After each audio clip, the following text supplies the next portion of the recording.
Thank you for watching the Housing Oregon YouTube channel. Please like and subscribe. Slide decks from the presenters are going to be available below. Thanks for watching. Okay, great. We're all awake.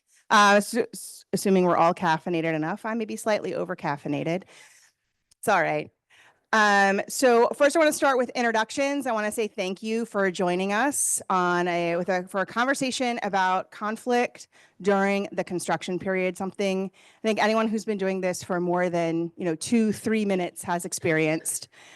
My name is Jillian Siraj Felton. I am the housing director at Community Partners for Affordable Housing, also known as CEPA, and I will let the panel introduce themselves. Hi, my name is Michelle Black, and I'm a principal at Carleton Hart Architecture. Hello, Chris Duffin, president of LMC Construction. And I'm Bob Beauchemin with BC Group. We are owners reps and construction managers. And full disclosure, we all know each other really well and have worked together before. Surprise, surprise, surprise. I'm sure some of you have also. So what I want to start with is what makes affordable housing different, especially during pre-construction, the development period. What makes it different from market rate development? And for this one, we'll start with Bob.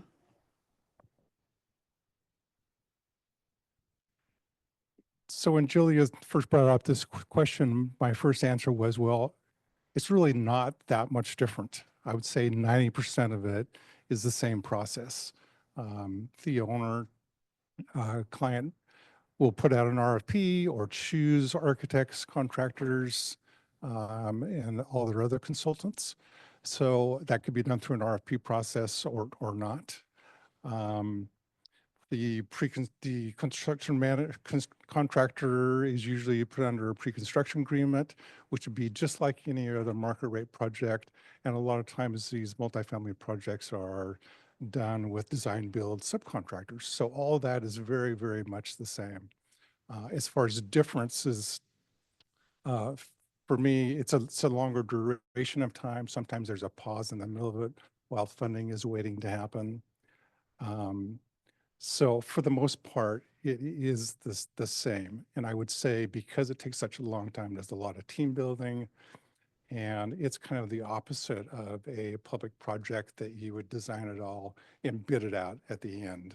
So this is a very team-oriented process here. I'm going to request that we get just a little bit more friendly with the mic. I echo a lot of what Bob says. A few of the main differences in affordable housing versus market rate housing. Obviously funder requirements are much different. Prevailing wage requirements for affordable housing. Green building initiatives that we work through during pre-construction. Workforce training, COVID participation goals. And really, like Bob had mentioned, the time from pencils to shovel can be exceedingly long, 4 to 7 years sometimes. And affordable housing tends to be very susceptible to market swings during pre-construction, and we saw that in a big way during COVID and then post-COVID and through today too. So those are really the big differences between market rate and affordable housing from my perspective on the construction and pre-construction side. Yeah, just kind of building on what Chris said. So, he's talking about what's required regarding construction and, building that team. I think on the architecture side, we're always looking at, we obviously have participation goals, but, what are the funder requirements? Is there a green strategy that we need to put into place? Do we even know all the funders at the beginning? We need to think collectively like, okay, right now we don't have federal funds, but should we be designing to UFIS, ultimately just knowing that could come into play. So, I think that's a factor of just the funder requirements as well as that long time of pre-con where you need to be discussing as a team of things that like, okay, they're not on the table right now, but could they be, and should we be designing for those down the road? I think also just the durability requirements are a big one. And, for those of us that have done market rate and affordable housing, it's just like that relationship to that built building. Like, is someone going to flip it? Are they holding on to it? What is the asset management team, approach to when units get flipped? Do they just like to replace the flooring every single time? Like understanding those kinds of those kinds of pieces of how the owner operates the building is really important. And I don't think most of us don't have that kind of discussion on a market rate project. I think the other piece that's on the design side that's really unique is, again, we just know more. So if there's an intentional population that's going to inhabit that building, are we talking about trauma-informed design? Are we talking about PSH? Are we talking about multiple communities living within the same building where we need to think about, how that building is being designed to appropriately give each of them space? So that's another element that tends to be a little more involved and require more conversation on affordable housing. I would say on the recovering banker / developer side, I'm fond of saying if a market rate deal is like trying to, on the finance side, is trying to solve a Rubik's Cube, affordable housing deal is like trying to solve a 12 by 12 Rubik's Cube. It's just exponentially more complicated. There are more funders, there are more requirements, and that causes us to look to our partners and say, how are we going to fulfill these requirements of this funding source, this design code, this unit size? Do we need an exception or a variance? Those aren't really conversations that you have as a market rate developer. You make the unit size, whatever the unit size you want, that you think will be leasable. So that's kind of ties that together. I want to also talk about the transition, because we have such a long time together before construction starts. There's kind of an abrupt transition when the lead on the project shifts from the architect to the general contractor when construction begins. And sometimes that means bringing in a whole new on-site team who hasn't been part of that 7-year process, who is all of a sudden in charge. And there's a power shift, and I think that's hard for us as developers, and it's hard for the team as a whole. What are some tools that the team and developers and us, that we've all been together, what are some tools that we can use to navigate this change?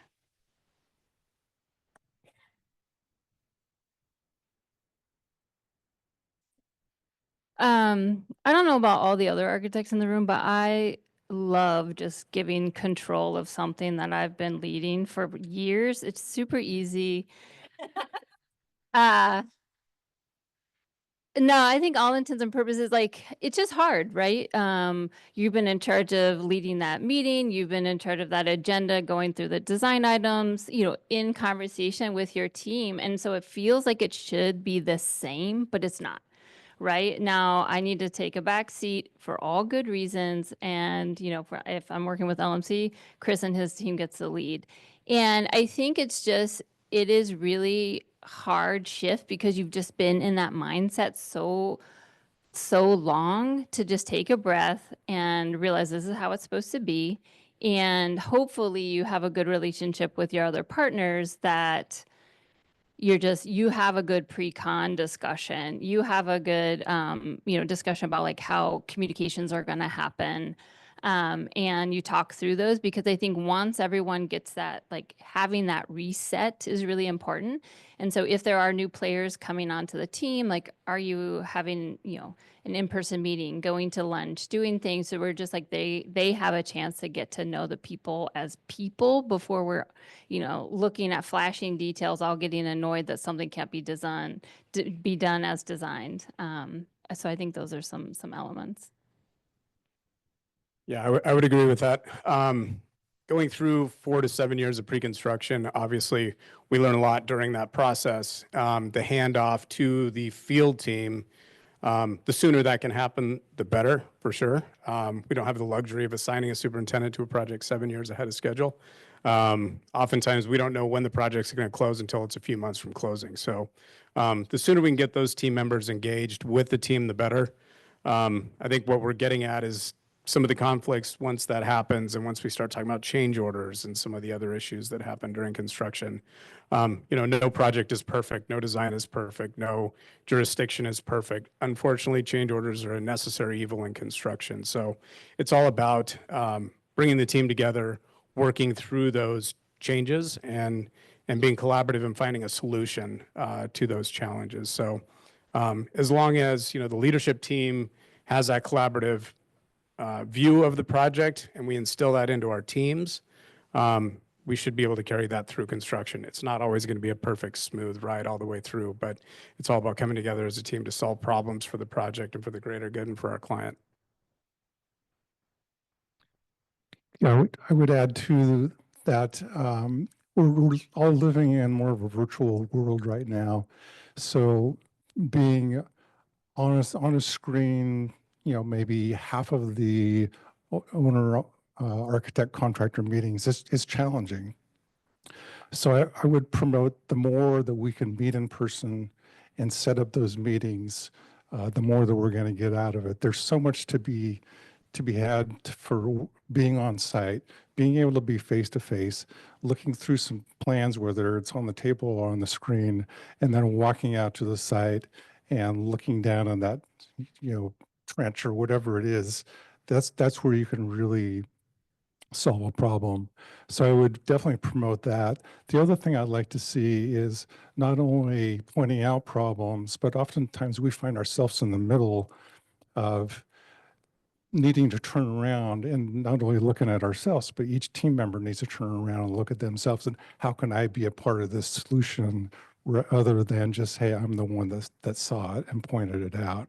And a good example of that is the RFI process through the contractors.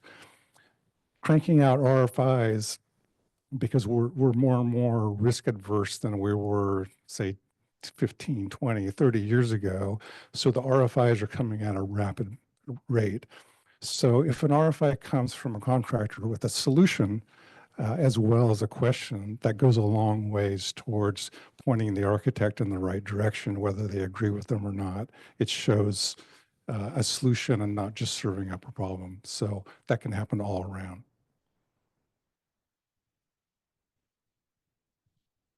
Thanks. I think conflict or the opportunity for conflict definitely ramps up, especially between the developer and the contractor, once the money becomes real. For 7 years, we've been talking about money, we've been talking about budget, we've been arranging financing, and then all of a sudden we got to start writing $1 million, $2 million checks every month, and things get very real, very fast. I like to joke that the GC always wants more money and we always don't want to give it to them. And that's the source of the conflict. It's mostly a joke because I know that what we all want actually at the end of the day is a project that's on budget and on time. But there are times where it feels like we look at each other as being greedy when the change orders start rolling in. When the developer says, I'm not going to pay that, and the GC says, you have to, right? It gets to a real standoff point really fast. What are some of the ways that teams can bring that temperature down, get back to the problem-solving mindset that we had in pre-con, and move away from the problem-finding mindset and the blame-assigning mindset? I think we'll start with Chris on this one. Thanks, Jillian. Well, I wouldn't say we necessarily want bigger budgets. I think we want a right budget for the right project. I think that's the number one key. And going back to the pre-construction effort and how I'll pick a project that had been in pre-construction for 5 years, went through COVID and saw significant cost escalation over those 4 to 5 years. All of a sudden, 25% of your budget has been wiped out, but the desires and goals for that project are still there. So trying to figure out and collaboratively figure out how to maintain the budget as best we can and also maintain the scope that we want for the project has been a real challenge for everyone over the last few years. So again, I think as Bob had mentioned, it comes down to just communication, bringing up issues early. Don't be afraid to raise your hand as the general contractor and say, we've got a problem. Let's work through a solution rather than holding it in and trying to figure out a solution on our own. It's about bringing it to the team as soon as possible so we can work collaboratively together to figure out how to make it work. And then just getting creative on solutions, offering up solutions. It may not be a cost impact to the project. Work with the team to try to do everything we can to limit the cost and schedule impacts of those changes. I think, and picking up the phone, that's 90% of it. We see so much just digital communication back and forth without anyone picking up the phone and having a conversation. I think that's really created some challenges for our industry.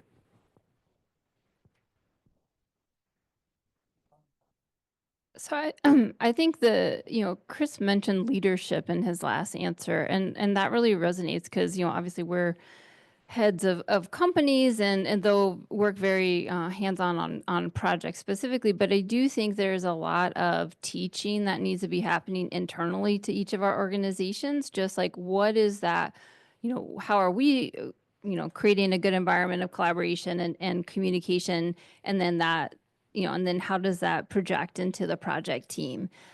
Because I think we've all been there. You're in the throes of CA. Everything is, the budget's a little too tight, the schedule's a little beyond where we want it to be. It just feels like, if I don't answer this right this second, and if I don't, make sure it wasn't my fault, then like everything's gonna go off the table. And it's just, if you are a more junior person, I think it's a lot harder to have perspective. And it's a lot harder to give the benefit of the doubt to the person that's sending that RFI, that's making that call saying you only have a day to make this decision, whatever it is. And so I do, I think for those of us that lead teams, have bigger conversations with our offices, I do think it starts there, and just making sure it's like we all have the right perspective. Like it's hard, like, don't get me wrong, my temperature gets elevated. Like I get annoyed, I'm frustrated, but just like if we can approach everything, giving people the benefit of the doubt, if we can help our team be like, we're reading this stupid 3-line RFI, like do not put more information than is right there. Right? Like you sometimes read between the lines and your blood pressure goes up, and it's just, I think to like have those conversations internally and be like, the thing didn't work the way it was supposed to work. We need to figure it out together. Like, do not worry so much about whose fault it was, about, what is or is not in there. Let's start with the problem at hand first and worry about the other repercussions later. And I do feel like that starts with, each of those people leading the team. And when we see, blood pressures rise, to really have that moment of like balance and settling teams, to be able to go out and interact with our counterparts on in whether it's in the field or on a phone call. I think that is hugely important, to be able to establish that collaborative environment internally and project that to the rest of the project team.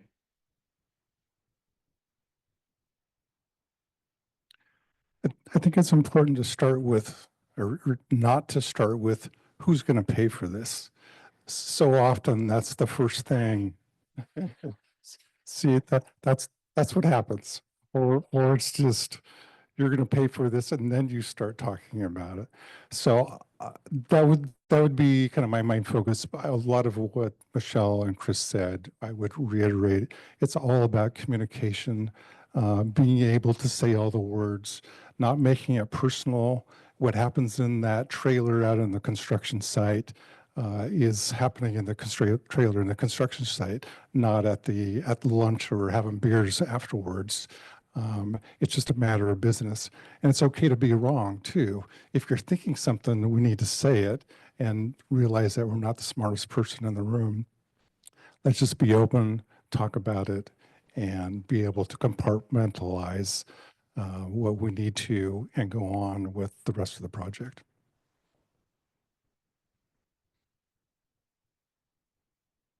I heard a phrase recently that I really liked, and I think it applies a lot to projects, and that is strong opinions, loosely held, right? Like it's okay to come in and have a really strong opinion, but be willing to change your mind. Yeah, I think from the other thing is what Michelle was talking about is, we do get heated. These projects are hard, and they can be, organization demolishing for all of us.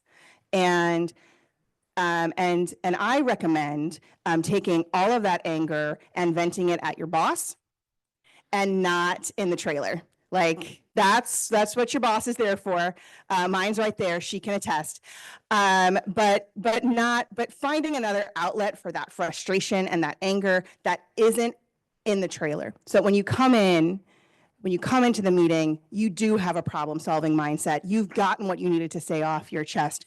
You were angry and it was a slight and you've talked it through with whoever you talk it through with. But it's really important to have those people at work and in our lives that we can kind of get that out and then approach the project and not get super positional and not be entrenched and not be like so needing to be seen and understood that we're not really having the conversation. And I think that comes up a lot. And the other thing I heard a lot was talking. This panel, like let's pick up the phone and talk. So to sum up, what can we do on the developer side to decrease conflict, especially the conflict that inevitably comes up when a project is completely going off the rails, which I'm sure no one in this room has experienced in the last 4 years. So what are ways to just, again, bring that temperature down, to decrease the conflict, to address it kind of before it comes up? What can we as developers do?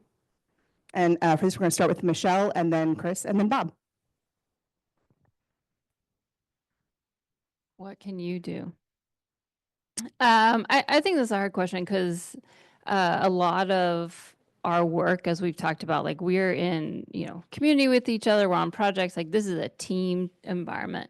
I do think just as, developers who are, this is your project, you have a vision for it. I do think it is helpful sometimes just to have those one-on-ones and be like, I know things are getting really heated, but like we're still on track. And we're, just like reminding each other of what the goals are and that we're still within reach of that, I think is really helpful. And so I think it goes back to that, who is your outlet to discuss things with can be helpful on from the developer to each of the team members. I think just, Bob mentioned the virtual environment and, all of our digital virtual tools are amazing, right? Like they make our jobs easier. It makes it easier. We can pile more into the day, but that is a blessing and a curse, right? And so I do think there are some times where if things are getting heated, if communication is failing, it can be a good time to, whether it's a developer-led conversation or the team just in general talks about, okay, how are we using these different environments, right? Like when do we have virtual meetings? When do we have in-person meetings? What's handled as a phone call? What's handled as an email? And it sounds so annoying to have to talk through that stuff, but I think it can really help kind of recenter teams because I'm sure I'm not the only one that's been on an email chain that's like 12, 13, 19 email back and forth that probably would have been a 3-minute phone call and we probably would have all gotten something better out of it, right? And so I think again, it's whether that's coming from the developer that's seeing some of those signs, who's not, sometimes they have the benefit of being like one step out of the action, if you will, and can kind of start to recognize some of those signs and like wave a hand and being like, okay, let's talk through this again. But I do think just all of us, I mentioned before, like being able to give each other the benefit of the doubt. I know so many of the faces in this room and just in general, the work we do is so amazing and important and no one comes to this work without just being a hard worker and has a real alignment with the goals and the vision. And so it's good to just like remind each other, it's like, okay, like they're trying their best. They're not seeing the things that I'm seeing. Let's just talk it through. But like get yourself in a better mindset before you get into any of those conversations is hugely important. I think Michelle pretty much covered everything. Yeah, nice work. No, I think, at the end of the day, you're our client and we owe a project to you that's on time and on budget. So I think it's the team working collaboratively together, having a great owner's rep that helps, decipher the gray areas and the black and white areas and help make decisions for the owner. I think is really, really important to have a good active owner's representative on a project. Again, going back to the last 4 years, it has been a challenge the last 4 years. And, it's stressful developing and building projects in a normal time when you are dealing with material shortages, labor shortages, electrical gear delays. I mean, the amount of pressure that's on my team, the owner's team, the architect's team, the owner's rep team, it's compounded over the last 4 years. So it's it's been very difficult on all of us. So I can see why, it could get a little testy sometimes on projects when we're talking about delays due to things outside of our control. But I think, having a good supportive client is incredibly important, and also having a great owner's rep is very important as well. Thank you, Chris, for the owner's rep plug. As far as the owner, what can the owner do? I think building a good team from the very beginning is so key to the project. And SEPA has done a great job of that. And most of the affordable housing that we've done has been that way. Just there's a lot of excellent groups out there, and just picking them and who can go together well. The other thing that the owner can do, in my opinion, is when there's good news, celebrate it with everybody. And when there's not so great news, keep moving along and keep everybody focused on what needs to be done next. And that motivation keeps us all going, and knowing that we can make it to the end no matter what it is. And I have yet to see an affordable project that's hasn't made it to the end, and we celebrate it in the end.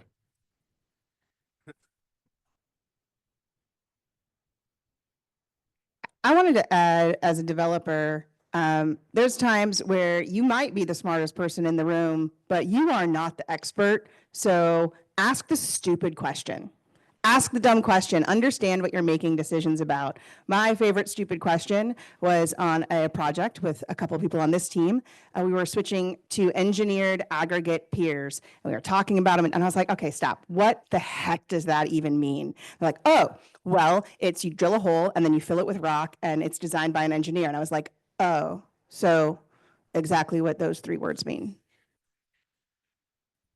But ask the dumb question. If you don't understand, you can't make good decisions. You can't make informed decisions. If you don't feel fully informed, you really feel like you're on your heels all the time. So I would say, as a developer, ask the dumb question.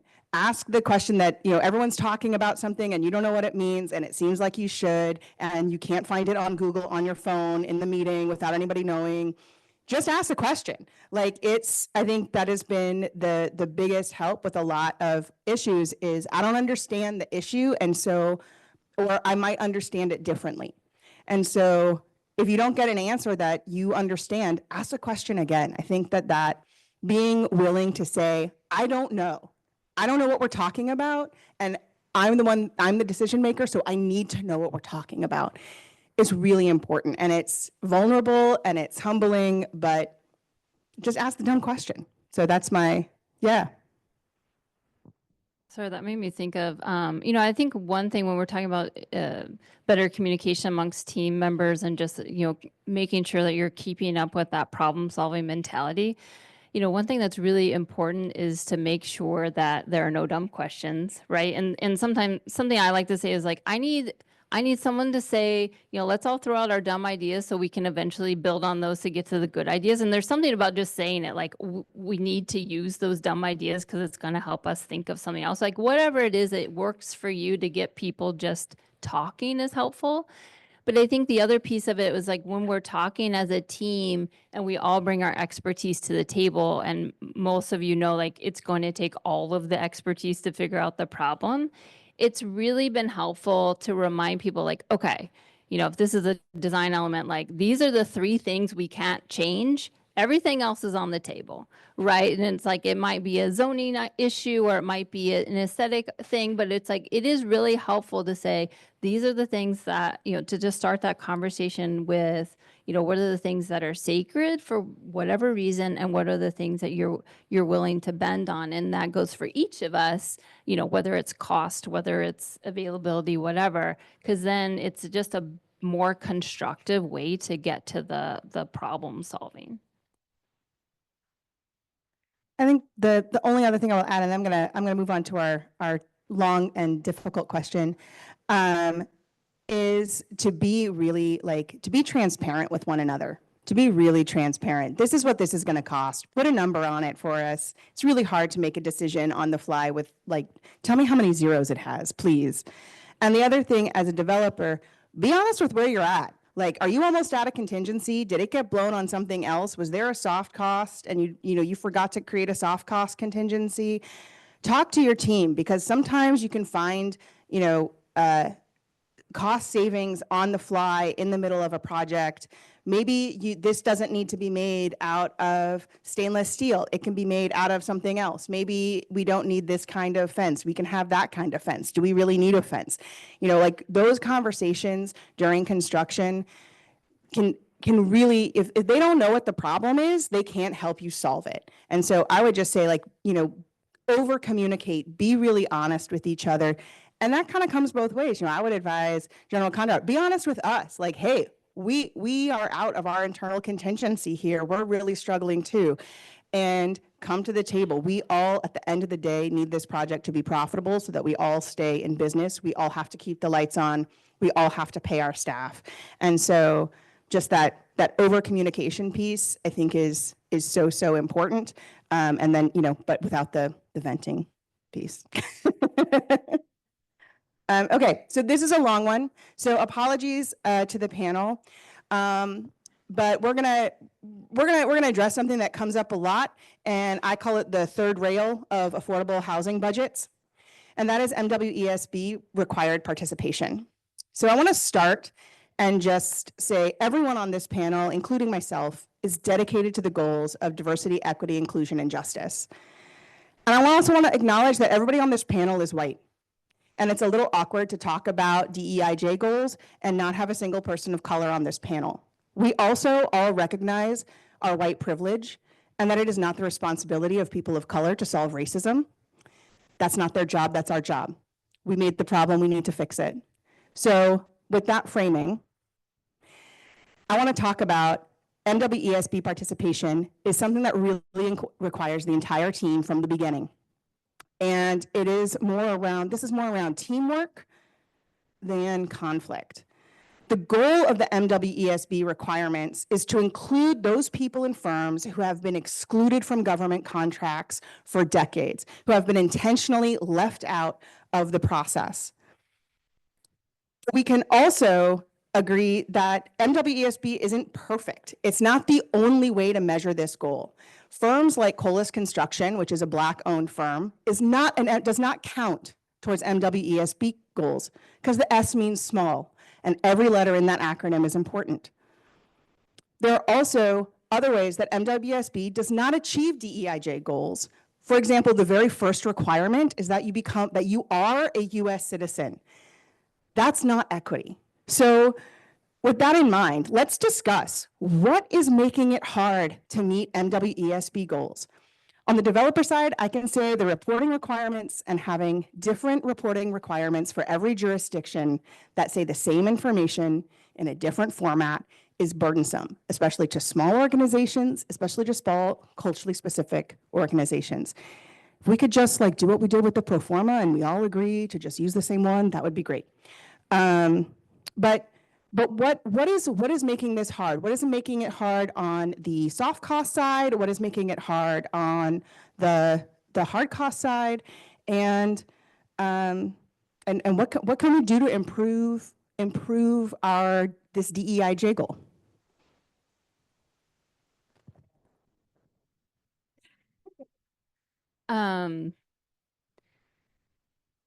How do we improve? Well, I think the problem that I'm sure we're all experiencing is there's just a real limitation in firms. I'm talking about consultant firms that are certified for all the reasons, and so there's a limit to the capacity of those firms. There's a limit to how many are coming into that space and getting certified because of they don't want to do the paperwork. There are other reasons. So just there's just not enough people that meet that certification, the strict COBID certification. I think that goes back to, we understand that, currently in the United States, 2/3 of all architects are white men, right? And those numbers have gone, we've diversified greatly over the last few decades, but it takes a long time. It takes a long time for, organizations like Architects in Schools and ACE Mentorship that are then showing representation to younger kids that want to go into these fields, that then they get, scholarships that go to school. Like, it's just a long process to change, right? So it's both, I think, how Carleton Hart looks at this is like, we have a commitment to participating in every step of that process. So in participating in those programs for school children, in helping, we have a scholarship for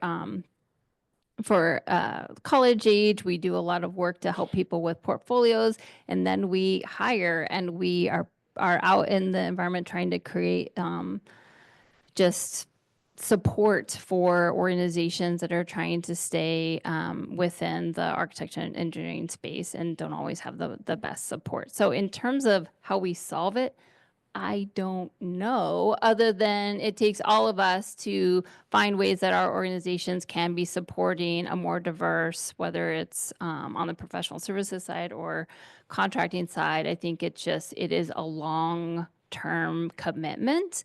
I think in the short term, it is a lot of outreach to organizations and making sure that they feel like they have the support and you're giving them the support on projects. I think we've also had the situation where on a capacity side, like consultants have had to withdraw because, lucky them, they got multiple projects, at once, and they just didn't have the capacity to do both. But just making sure that you're going to support them in the future, even if they have to withdraw from something. I think, just understanding that that is an unconditional supportive relationship, I think is a huge piece of it. MWSB participation on our projects has been a top priority of ours from the beginning, and our results have been wonderful over the last 20 years. The last 4 years have been very difficult. As you know, there's been a lot of affordable housing under construction in the state of Oregon, and the pool of COVID certified firms is quite limited when it comes to that work. So as you can imagine, there were several general contractors trying to draw from one small pool of subcontractors that are certified to work on our projects, which unfortunately and inevitably stretched a lot of these subcontractors beyond their capacity, or were not forced into doing projects, but really asked to do these projects, and they took on more than they could handle despite financial support and technical support from the general contractors.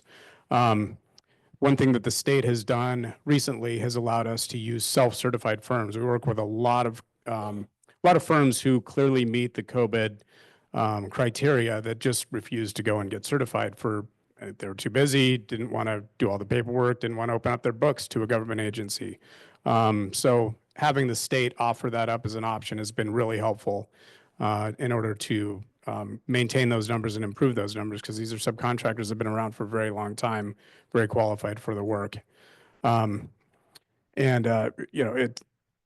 Again, going back to these subcontractors, a lot of them were taking on more than they could handle. And it gets even harder when you go into the rural areas, where the pool of subcontractors in the rural areas are even harder. So you've got a lot of these subs that are already stretched a little thin, and now they're traveling outside of Portland to go do work in the further stretches of the state. It's just put a real strain on a lot of these subcontractors. So I think the state has done some really good things in allowing us to use self-certified firms.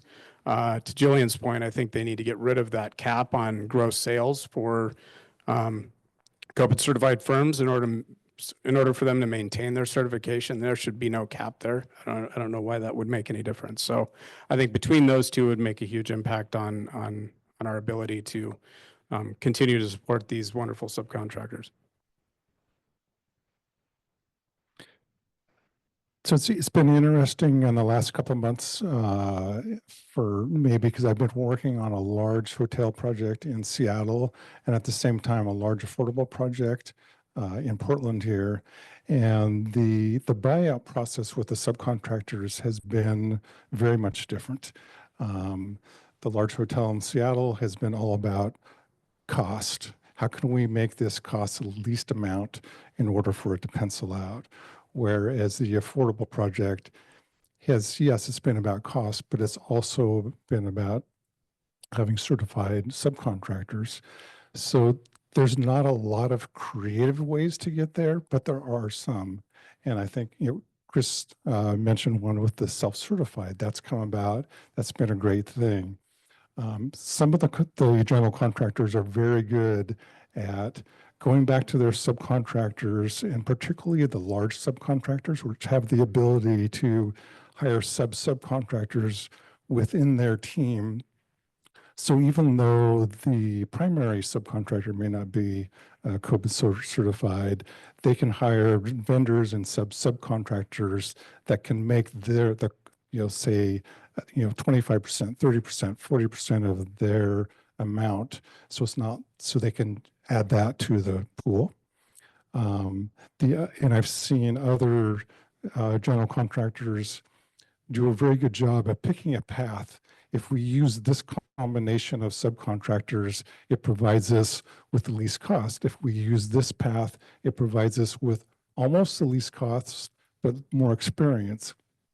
And being able to show that in a systematic way to the owner really makes a huge amount of difference. So I think the contractors can step up and do a better job there.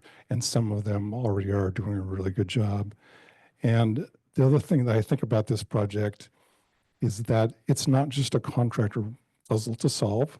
We can't just say, let us know when you're done and tell us how it goes. We need to be involved with that along the way with them and help them make that decision and give them some guidance as far as what subcontractors will create the path to success for us.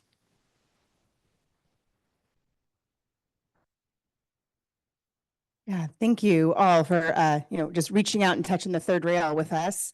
I think one of the things that comes up a lot is trying to meet these numbers, and you have a plan, and your schedule goes to hell, and then all of a sudden the MWESB contractor you had to do whatever, steel or concrete, well, now they have a different job that they have to be on. And now you've lost that MWESB contractors through really no fault of you or the GC or anybody on the team. But how can we approach that problem when we know we got to hit these numbers in order to stay compliant, in order to continue to get funding, in order to meet our own DEIJ goals? What can we, let's talk about a little bit after a project is awarded, how do we manage that? For example, like I said, maybe there's a schedule shift, or maybe they got awarded multiple projects and they had to pick one. How do we recalibrate in real time when we've already made the commitment? And I think for this one, we are going to start with Chris. Yeah, that's a challenge. If it's happened after contracts have been written, the project is started, and you lose a subcontractor like that, it's really tough to recover other than trying to find a replacement that is certified or getting creative with the subs you have on the project and seeing if they can sub-tier to certified firms to try to make up that difference. But that is really, that's a tough one. Once you're under construction, you lose a subcontractor, whether it's a COVID certified firm or not. Trying to replace them is hard. I'll need to think about that one a little bit, Jillian. Well, I think one thing that actually it was an LMC project did that was really, it was good. Okay. But I think it goes back to earlier conversations about just share the bad news early and get everyone on board to try to solve it. And because we did have a hard time filling a role, and it was like, okay, we still need, a few percentage points towards the COVID goals. We've got, something still to a sub to select. The concern was that it was a smaller sub that may not be, it was first time to do a project of that size. And I thought it was really great that, this happened to be LMC, but, a lot of GCs are doing this where they're just being very open. Like, here's the deal. We're all going to feel this pinch in CA. It may have, who knows, may cost a little bit more. It may take a longer bit on the schedule. It may be more RFIs, and it was. But it was just talking about it. And so I think, it was just, here's the issue. We do have options. Let's talk through the options. If we don't go in this way, then the other places that we could potentially get, we could look for a new sub on X, Y, or Z. And I just thought that it was really one of the most robust conversations I've ever had with that kind of a thing. Because it is, I think, sometimes this thought like, oh, I got to solve this problem on my own. But I thought it was good because it was buy-in by the whole team. And we understood that it might take a little bit of extra from all of us, but we're committed to that goal.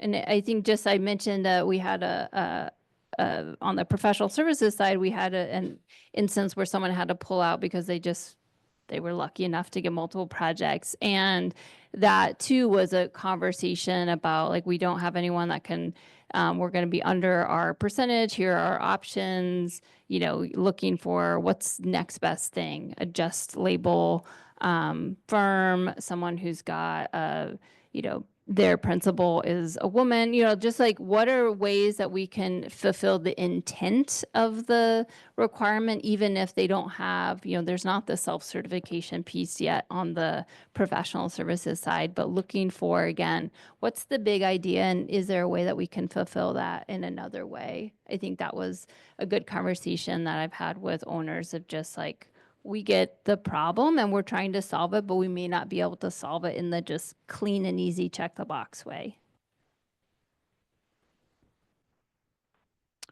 Well, you guys didn't leave me much. The first thing that I think of, the first word that I think of when Jillian asked that question was scramble.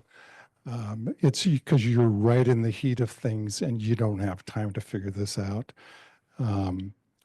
I think my first inclination would be to go back to the subcontractors and some of the larger subcontractors and see what they could do within their own trade. I don't think that going out of the area geographically would solve the problem. So it's a tough nut for sure.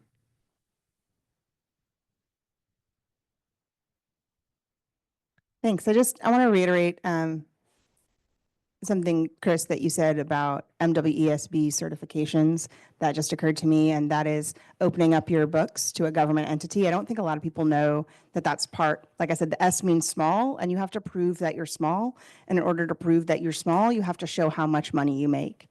And culturally, or just because of bad experiences, there are a lot of folks who they don't want to do that. That's not what they want to do.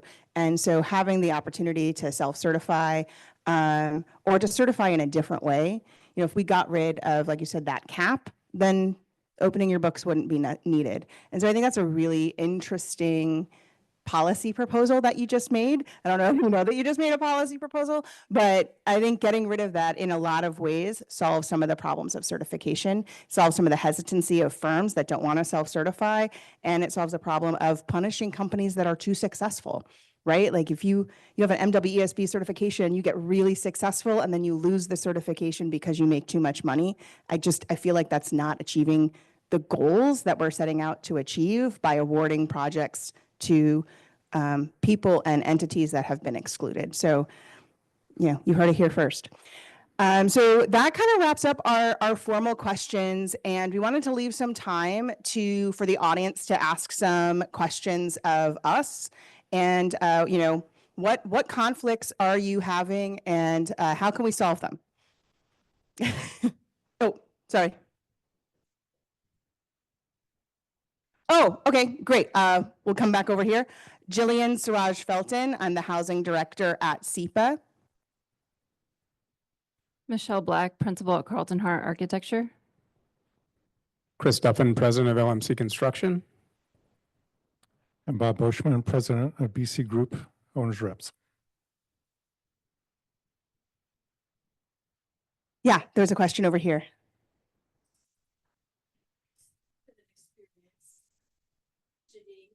Seems to be far more reliable of a tool than timeline management. So it seems like where a lot of things go sideways is with the schedule. So I just wanted to ask, you know, are there some great tips or best practices or interventions that you can recommend to address some of that? Thank you so much. I'm gonna paraphrase the question for anyone who couldn't hear it. The question was, it seems that budgets are much more accurate than timelines. And what are the tools we can use to either get more accurate timelines or to to manage delays. I think that's for you, Chris. Oh, boy. Yeah, I mean, going back to what we've dealt with in our industry for the last 4 years, it's nothing we could have predicted when it comes to electrical gear that would normally take 16 weeks to get is now taking 52 to 78 weeks, which is basically, it's sometimes longer than the entire duration of the project. So, I think taking some of those lessons learned over the last 3 or 4 years and applying those to schedules going forward, we don't want to be too conservative, but we also want to be eyes wide open with some of those challenges. Manpower shortages have been a challenge over the last 4 years. I mean, yeah, schedules have been stretched. I think the biggest one, though, however, is electrical gear has been our biggest issue for the last 4 years. We're expecting to see some relief soon and trying to get back to the norm, but I think just being a little bit conservative on schedules for the next year or two would be wise. Kind of adding to Chris's comments on the electrical gear, it's not always easy on an affordable project, but it is possible to be able to order electrical gear and things like that before you actually start construction, because that's where you get bungled up with it being projected to be this long and it actually ends up being another month later. And the other thing that we've had success with lately is there's weekly meetings on site. We call them OAC meetings, owner architect contract meetings, and scheduling is part of it. On a couple of projects, we've been having a smaller group on the outside consisting of the owner, the contractor, and us and the architect, but just a really small group focusing on the schedule and digging into it a little bit more, just a half an hour a week. And it's really made a huge difference. So that is something that you can do that I don't think happens a lot.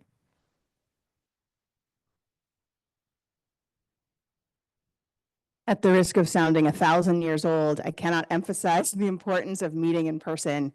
It is just a different vibe than being online. If you're online and someone looks to the side, you might read something into that. They're not paying attention. They are rolling their eyes at what you said. Whereas if you were in the meeting, you would see that they were swatting a fly away from their face, right? So I really can't emphasize enough that the in-person aspect of these meetings is really important. You also can't see your project if you're not there. I saw a question back there. Yes.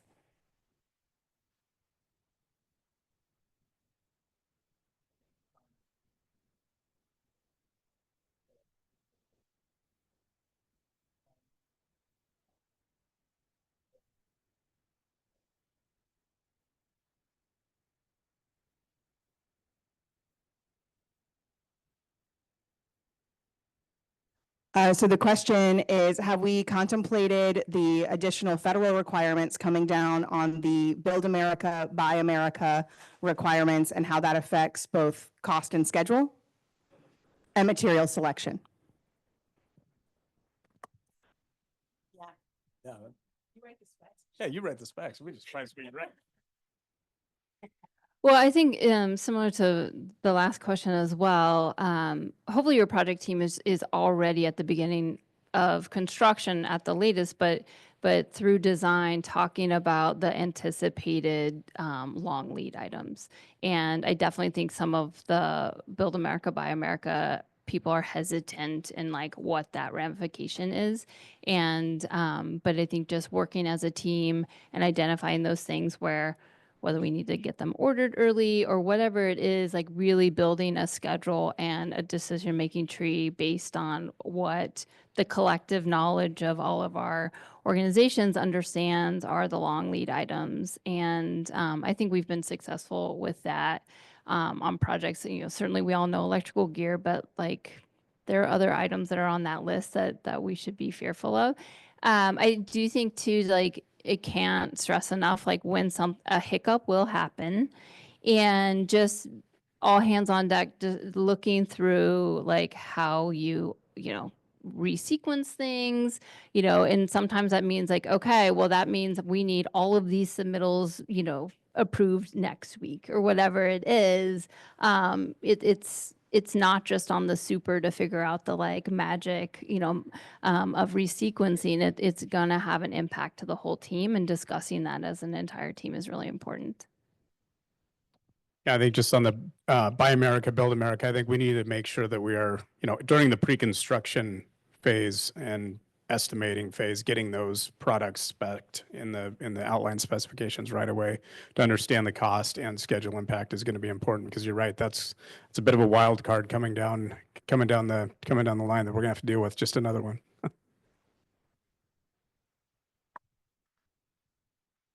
That's another hand up. Yes.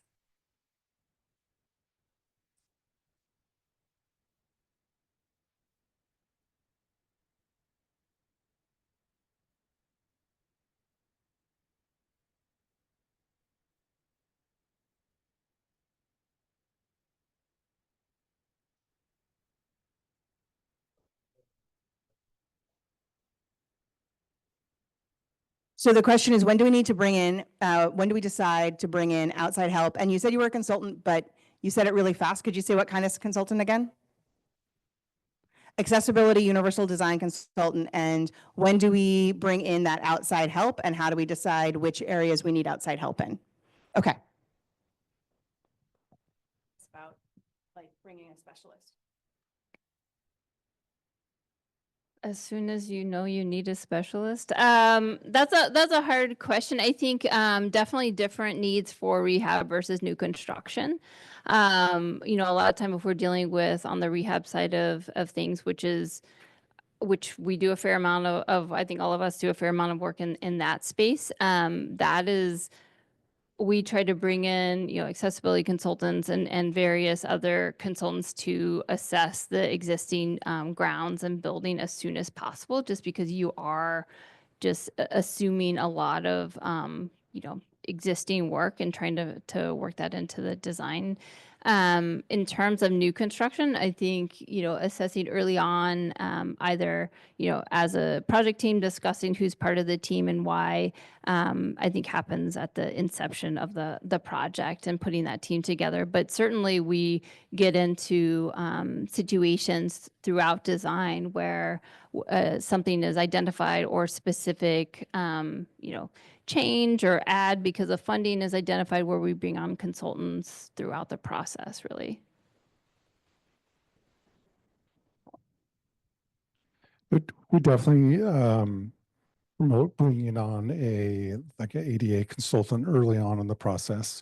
It provides a little bit of conflict on the design with the design team sometimes, but it usually is good conflict. And then we also promote keeping that consultant on throughout the construction process to follow up on what's been designed. So more helpful than that. And some architects are better at it than others. And it's just kind of a case-by-case basis. I'd say as a developer, there are some specialties that I've learned lenders really want. And sometimes universal design and ADA accessibility is one of them, especially if you've identified that you are going after, say, HUD 202 funding for seniors and people with disabilities.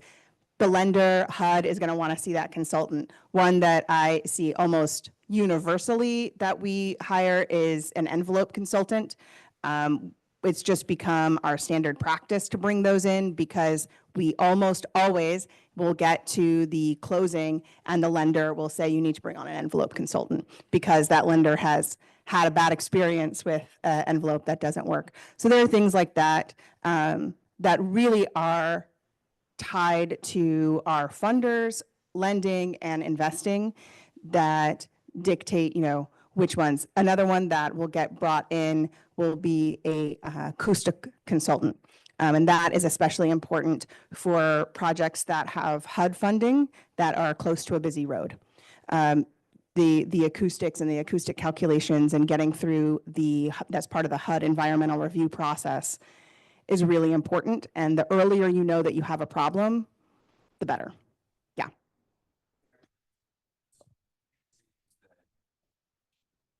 Specifying materials, whether it's cladding, tile, countertops, the vendors have come to us, that appeal to us to you know, meets our specifications.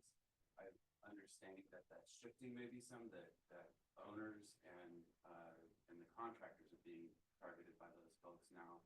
And they may come to the table with their own preferences, or lighting suppliers, et cetera. How do you guys recommend in the ideal world to be communicating about those? If there's a conflict, is it changing? Are those conversations different? I always encourage vendors to pitch me a discount, and then I'm a lot more likely to listen. So the question was, historically, we've seen vendors of specialty items. Let's talk anything from, I'm guessing, like windows to door frames to flooring to countertops, coming to the architect to kind of pitch their project or pitch their product, excuse me, and try and influence the spec and design. And now more often we're seeing those direct appeals coming to my email inbox, and I assume to Chris's and Bob's as well. And is there a conflict there with like different recommendations? Yeah, I haven't had a conflict. I mean, Again, you guys are kind of pitching the ideal conversations to talk about local communication.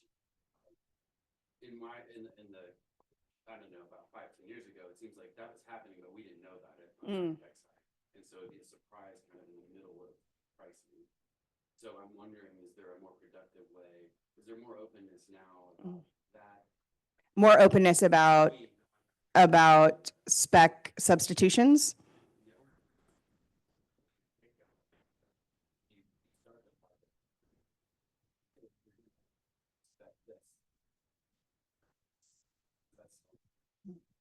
Well, I think I'll hand it off to Kristen in just a second, and then, but I can answer a little bit. There are definitely some products that we've had good experiences with, and there are products that we've had bad experiences with as a owner operator. And so we will say, we don't want to use this kind of elevator, and I don't care that we need a bigger machine room. They were terrible. We don't want to work with them anymore. Or there's this particular kind of flooring that we really like that's had good performance that we've never had to replace. We really want that in all of our projects. We want the highest end. So I think, and I think it's probably true of most developers, have our own internal list of what are must-haves, nice-to-haves, and if there's money left over, let's get this in because it's great. But a lot of those recommendations have come ultimately through we've learned those items because of recommendations from the architect and the general contractor. And sometimes the subcontractor will come back and say, hey, the architect is recommending this system, but if we do it this way, we can save you a lot of money, or it can be done faster, or it's going to be more efficient, or whatever. And those are the team conversations that we're having when it's those kinds of substitutions at bid.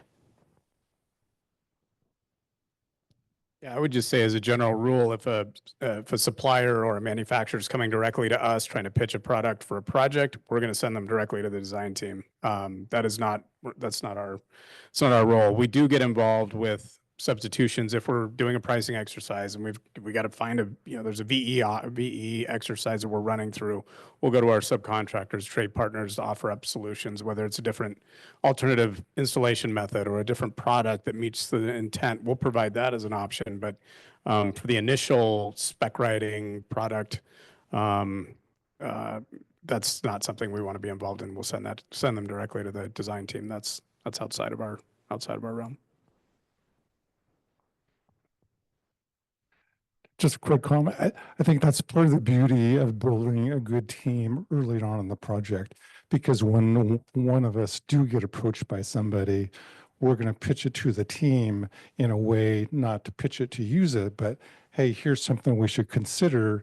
And because we've got a lot of smart people in the room, we could pretty quickly decipher and put it next to a bunch of other projects and decide for ourselves which one's the best product. And be very skeptical of what these guys promise you. I can promise you that. And if there are any vendors in the room, I really wasn't kidding about the discount. No, this is a project that this team worked on. We were pitched by a more expensive window manufacturer, and we said we don't have the budget. And they said, we want to prove to you that our product is better, so we're going to match your bid. And we've included them on nearly every single project since, because they were right, it was a better product. So that works. Like, if there are vendors in the room, that really does work. And we pay the premium now because we like how they work. Yeah. I was just gonna, the one ad I have is, I think sometimes the GC is overly respectful of our choices in that, and, you know, which I appreciate. At the same time, it's like, we understand how tight budgets are. And so, you know, for those architects, get over it. And for those GCs, like, spit it out. Like, because there are things that will be like, this is a solid surface material that looks exactly like that one. And my, you know, for whatever reason, my sub can get it for a fraction of the cost. Like, that information, I feel like, should be flowing a little easier. And it's not always easy to come by, but I do think there, you know, some people are hesitant to make those suggestions just because they don't want to, like, ruffle feathers or whatever. I mean, our teams aren't easily ruffled, I would say, but I just think it helps because, like, all of those dollars matter. I think this also comes up in value engineering, and my friend Brandy Tuck phrased value engineering in a really cool way that I think about now, and that is to focus on the word value. Like, what are your values as an organization? One of the things that are one of my values is sustainability. So rank the choices not necessarily by the ease of including them or excluding them from the project, but knowing what your values are and what your values are for this project. So everyone here knows that I have some really strong values around countertops that are annoying to everyone on this panel, but I do. And so they know not to bring me a countertop that they know I'm not going to like, that's not environmentally produced, that has to be shipped a long distance. They know I'm going to say, I don't want that. So really focusing on the value part of that, I think, is important when we're bringing these recommendations. I know that Chris is not going to bring a recommendation to SEPA that is contrary to our values. I know that durability, he knows that, you know, we get one bite at the apple and we want to build the most durable thing possible. We really value the resident experience. And when it comes to cutting things and what to do and what not to do, that's where the conversation really starts, right? It really starts with the word value. And that comes from, you know, the team knowing each other and getting to know each other and spending that 4 years talking on the phone and meeting in person and getting to know each other and meeting for lunch and really connecting. And, you know, I will also add, I think a lot of that starts from the top down. And there are firms that I prefer not to work with because I don't believe they share SEPA's values from the top down. And demonstrating what your values are is really, and being able to show on paper, like we put our actions where we're talking about, put your money where your mouth is, right? Makes a big difference when it comes to trusting the recommendation of the contractor or the architect and the vendor. Yeah. More questions, please? Any other questions?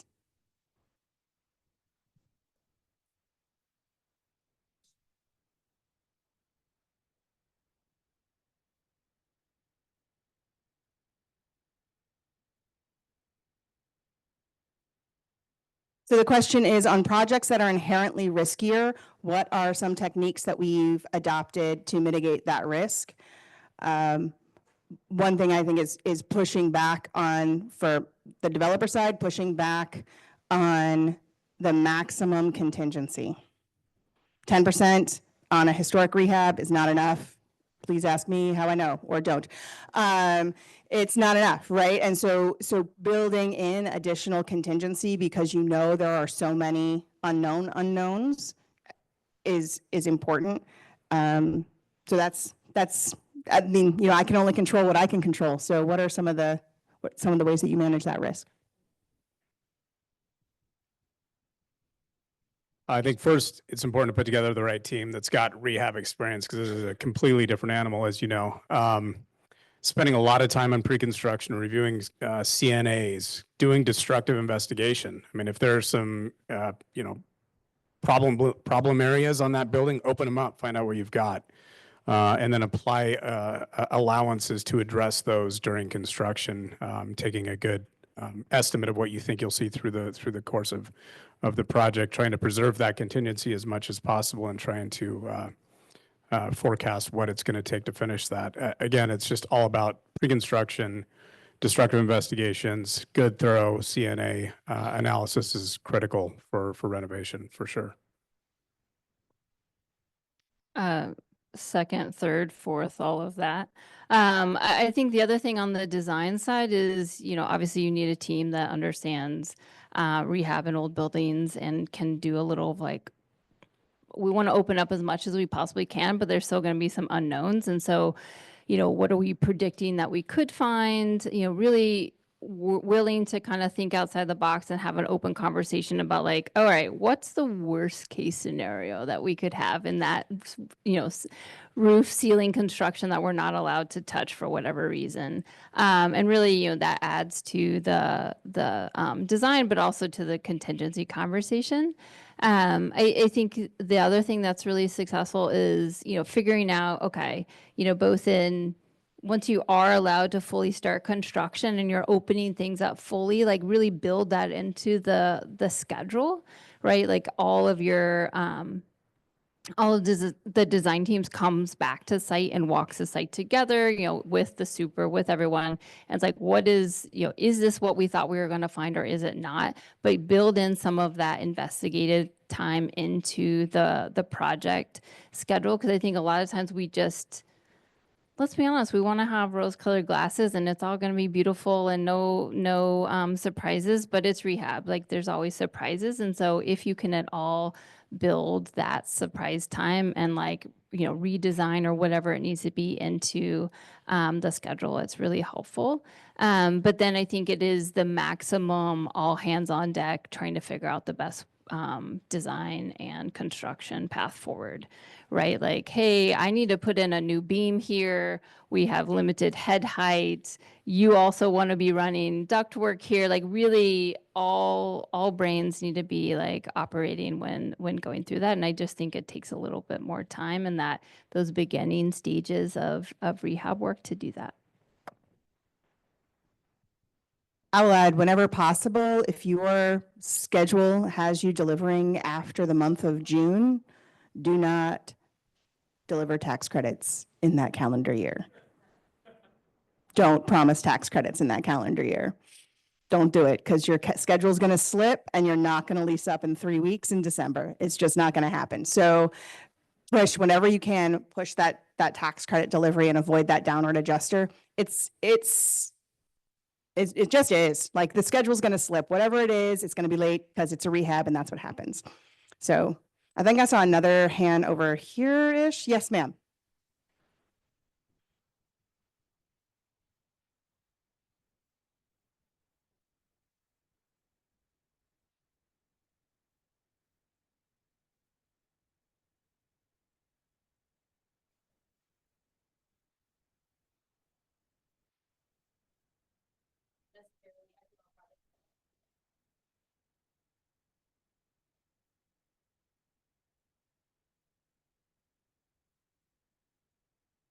Absolutely. I think that's a really great point. So the comment was keeping the asset manager and the asset management team in the feedback loop when it comes to making both value engineering decisions and product selection. What has been working at your properties in your portfolio? What does your asset manager, what decision did you make that your asset manager hates? What do they hate that you decided? Don't do that again. The only way you know that is if you have that feedback loop and if they're at the table when these decisions are being made. So I think that's really great. Thank you.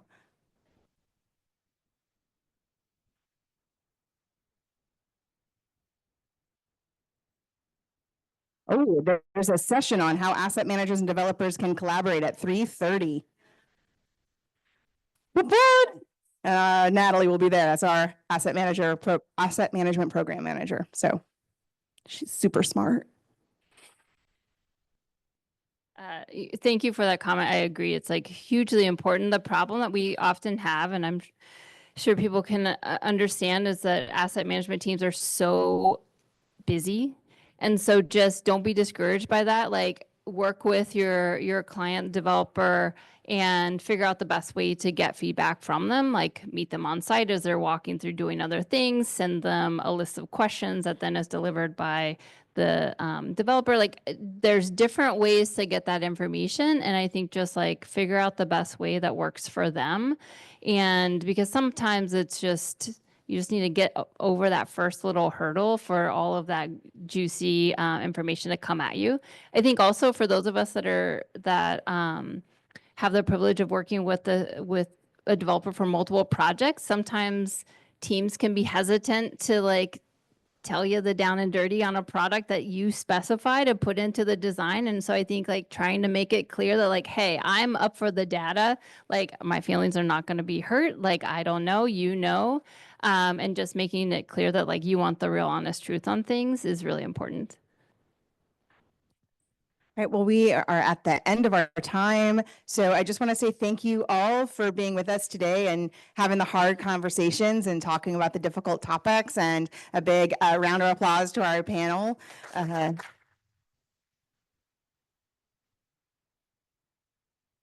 thank you all very much and have a wonderful afternoon.